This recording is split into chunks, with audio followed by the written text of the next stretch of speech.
Sadashiva Samarambham Śaṅkarāchārya Madhyamam Asmadāchārya Paryantam Vande Guru Paramparam Tapobhihi Kshina Papanam Shantanam Vetaraginam Mumukshonam Apekshoyam Atmabodho Vidhiyate. So we are in the 16th shloka. Vapustushadibhihi koshaihi yuktam yukti avagatataha atmanam antaram shuddham vivichyat tandulam yatha. So tandulam yatha vivichyat, just as how we remove the grain from the different coverings that it has. So when you take a grain from the plant directly, there are so many different coverings that are there, and you have to remove the husk to get to the grain which is edible. In the same manner, Atma Swarupa is like that grain of rice. So we are trying to remove each of those koshas. And what are those koshas? We saw the description of why each of those are not Atma from the text Swatma Nirupanam. So there were a couple of shlokas that we were looking at. One is Vapuhu idam Annamayakya koshaha na Atma. So the first one we saw was that this Annamaya kosha is not Atma. Next we moved on to Pranamaya kosha, which is also not Atma, and he gave the reasons for that. The next is Manomaya kosha. Manomaya kosha api na Atma yataha Manomaya kosha mamatam karoti. So it creates that sense of mamata, and so it cannot be the Atma Swarupa also. In the same way, Vijnanamaya kosha, buddhihi api na atma. Vijnanamaya kosha is also not atma. And then he went to Anandamaya kosha, wherein Ananda kosho nama ahankaraha. It is the sense of I that is present. And if that sense of I is still present, then we are not one with Atma. We are not the Brahma Swarupam. So that Anandamaya kosha also cannot be Atma. Evam Panchabhyaha koshebhyaha vivichya atmanam prithaktvena vijaniyat. So iti neti neti iti vakyena, by using the words na iti, this is not iti na. So if we are looking at manaha iti na, this is not. So you are removing each one of those koshas, those coverings, and then you separate the atma. Panchebhyaha, Annamayadibhyaha, Panchebhyaha, Koshebhyaha, Vivichya, you are discriminating this Atma from these five koshas. Prithaktvena Vijaniyat, you understand it to be different from the five koshas. Okay. Now, here, the discussion that goes in the Vyakhyanam, I feel is a little more involved than what we need at this stage, because he talks about the different matams like Charvaka Mata, Bauddha Mata, etc., where how they view the Atma and how the Advaitins view the Atma. So it becomes a little bit more involved in discussion in the Vyakhyanam. So we will now move on to the 17th shloka, if that's fine. Okay. So before going to the 17th, I just wanted to check if that last, usually he gives a nice ending as a crux, the Tatparyam for the 16th shloka. Tasmat tat avabhasakam nitya shuddha mukta swabhavam pratyak chaitanyam eva atmavastu iti sukshma buddhibhihi samyak jnatavyam iti siddham. So this is the Tatparyam for the shloka 16, where he says tasmat tad avabhasakam. Tad avabhasakam ityukte koshadinam avabhasakam. So we understand the presence of these koshas, Annamaya kosha, Manomaya kosha. How do we understand the presence of all of these? It is because of the Chaitanyam that tries to illumine, and it tells us that, listen, you are covered by all of these five koshas. If the Chaitanyam is absent, there is no consciousness or there is no awareness that we are covered by all of these things. Right? So, tat avabhasakam, the fact that this Atma, we understand that it is the consciousness or the Chaitanya Swarupa which highlights to us all of these other things that is there. But The Atma itself is Nitya Shuddha Mukta Swabhavam. It has the nature of being Nitya, eternal, Shuddha. It does not get connected with all of these trigunas. And Mukta, it is ever liberated from these five koshas. Pratyak Chaitanyam. It is also some, Pratyak is something that is, we are always perceiving it in us. So pratyak is something that is ever perceived. It is not something which is beyond our understanding. So Atma Vastu, this Atma Vastu is of this form. That is, Atma Vastu illumines everything else. Tadavabhasakam. Nityam, it is eternal. Shuddham, it is pure. Muktam, it is ever liberated. And it is Pratyak Chaitanyam. It is always of the Swarupam of consciousness, that is, we are ever aware of it. So there is never a point in that we say na kasyachati nahamasmi iti pratitihi. Nobody has the pratiti or the knowledge that I do not exist. Everybody has the knowledge that I exist, right? So that existence is the awareness that it creates in us. Okay, iti sukshma buddhihi samyak jnatavyam. This is a knowledge that has to be understood by everybody very clearly. Okay, so with this, the tatparyam of the 16th is also over. Now we will move on to the 17th shloka. The avatarika here. Nanu atma sada sarvatra paripurnaha chet sarvesham sarvada sarvatra upalabhyaha hi sakatham nopalabhyate iti ashankayam aha. Now, if Atma, we according to the definition that he has given till now, we see that Atma is Sada, it is present always, Sada, everywhere, Sarvatra, Paripurnaha, in its full form, right? There is no point where it is Tatra Bhagaha Nasanti. There is no divisions for the Atma. There is no point on this Brahmandam where it is not present. It is Sarvavyapi and it is ever present also. There is no point in time where it is not present. So Sada means it is Kala Parichedaha na Vidyate. It does not, it cannot be divided by time. So it is ever present. Atma is Sada. Sarvatra, it is ever present everywhere. So Desha Parichedaha Nasti. So it does not have the distinction of space for it. Paripurna, Vastu Parichedaha Nasti. Since it is full and Sarvavyapi, there is no divisions like how we do divisions for an object. Okay, so Vastu Paricheda, Desha Kala Vastu Paricheda Rahitaha Atma iti chet. If that is the case, then why is it not understood by everybody? Always, everywhere. Why do people not get it? So Sarvesham Sarvada Sarvatra Upalabhyaha hi. Then it should be obtainable, Upalabhyaha, it should be obtainable by everybody, Sarvesham, all the time and everywhere.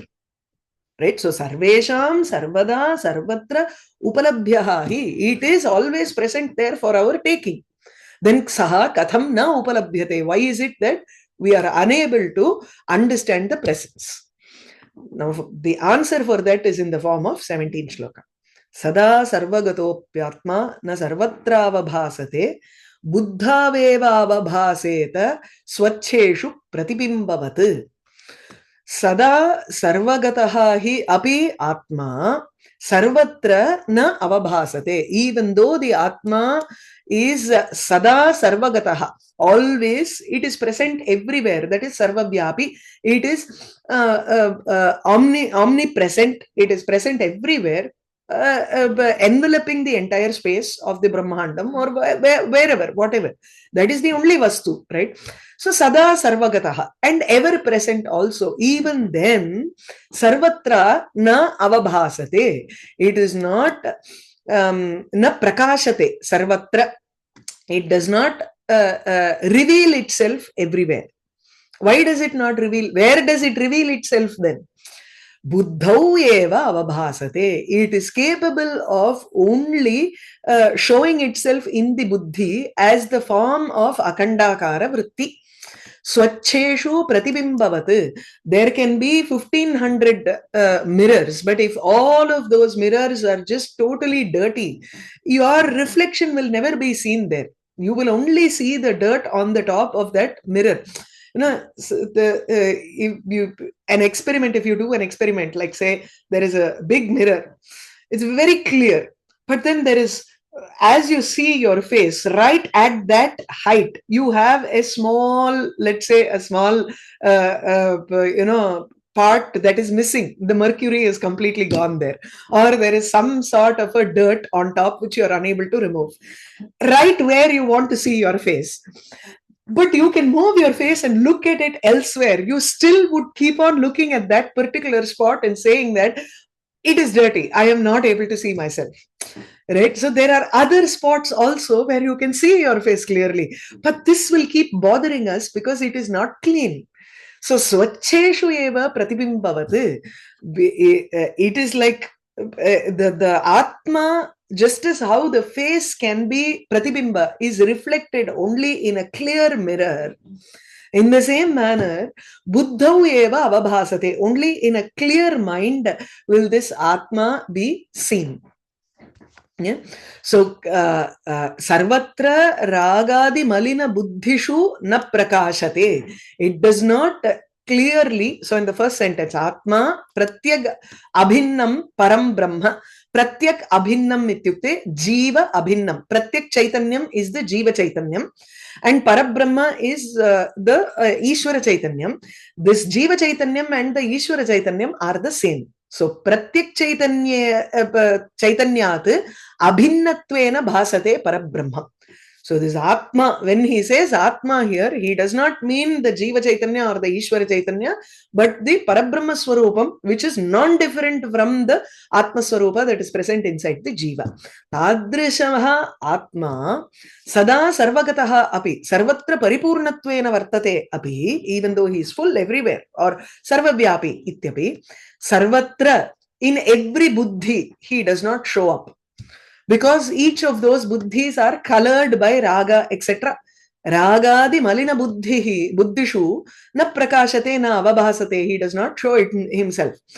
Kintu swacheshu nirmaleshu darpanadishu pratibimbavat chaya iva ragadveshadi dosha rahitayam buddhau eva. Only in a buddhi, in an intellect that is devoid of mistakes like or doshas like raga, dvesha, etc., it can easily reflect in that buddhi. Otherwise, we are unaware of the presence of the Atma. Avabhaseta. Chirakala. Now, how does that buddhi become clear? We all are aware that it has raga and dvesha, etc. Now, the process to make it clear is Chirakala Anushtita Shravanadi Samskrita Antahkarana Vrittau Eva. Antahkarana Vritti is Chitta Vritti. That Antahkarana Vritti has been Samskrita. It has been completely purified by Chirakala Anushtita Shravanadi. Shravanadi, Shravana, Manana, Nididhyasanadi Rupena. So, Nididhyasanam, Samadhi is the fourth part. So, the first is Shravanam, hearing of scriptures or hearing of things that tell us that all of these things are mithya. Iti. And then Mananam, you keep thinking about it. Like, for example, even these shlokas that we are reading, it may be a very small shloka that we are reading, but we are only hearing. We are in the process of Shravanam here. We have to slowly internalize it and keep on Charvana. You have to keep on like chewing the cud, right? So you have to keep on ruminating over it and trying to understand it. That process is called mananam. Then nididhyasanam, the point just gets fixed in our mind that yes, Atma is sarvavyapi. So slowly, because of all these things, the buddhi becomes very clear. Chirakala anushtita shravanadi samskrita antahkarana vritti. The Antahkarana Vritti has been cleared up of all the impurities because of listening and Mananam, Nididhyasanam, etc. for a long time. Now, what happens in that Antahkarana Vritti? Akhandaika rasam parabrahma avir bhavati. The Atma starts slowly reflecting in it. Now, even when we do meditation, There are certain things that suddenly you will find a clarity in your mind as you are doing. That could be a momentary clarity that you have. You are trying to increase that space of moment. As the clarity shows up in your intellect, you are slowly wanting to go back, because you find that that clarity, that moment of clarity, is just superior to any of the other states that you have always been.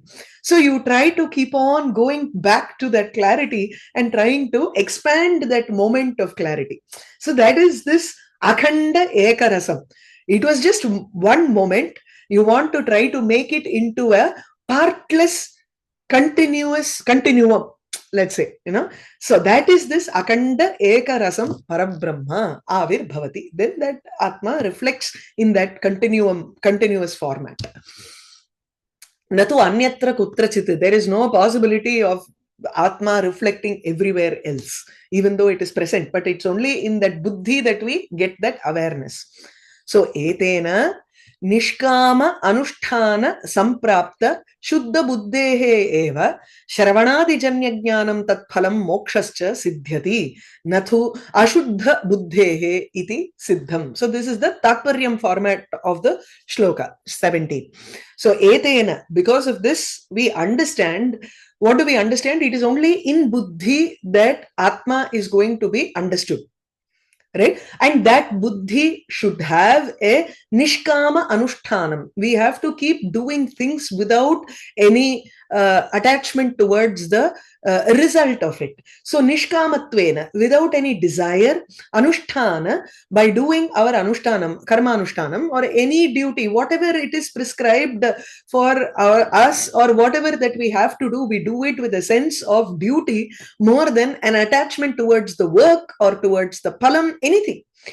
Because attachment immediately leads to dukkam, right? Sangat sanjayate kamaha, kamat krodho bhijayate, krodhat bhavati sammohaha, sammohat smriti brahmaha. So smriti, buddhinashaha, buddhinashat pranashyati. If you see that format, the last portion is buddhinasha. We need that buddhi to be clear. If that buddhi is gone, then pranashyati. He is gone. He is forever into this world of samsara. But that buddhi has to be clear. Then we have to attack the first step, which is sangaha. There should not be any attachment towards the work or the phalam or the result. So nishkama anushtana samprapta shuddha buddhehe, in a clear mind by which has been attained by practicing a nishkama karma. Shravanadi janyam jnanam. Then after performing all of these, as we are performing all of these, we do listen to good things in our life. So that shravanam slowly takes over these raga, etc., and then leads to mananam, etc., etc. You slowly get jnanam, and as a phalam of that jnanam, tat phalam cha mokshaha, you get liberated from this existence. So this cannot happen with ashuddha buddhi. This is not possible for a buddhi which does not is not capable of reflecting the atma. So it has to be pure. Okay.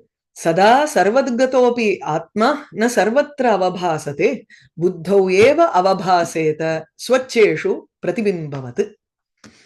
Clear?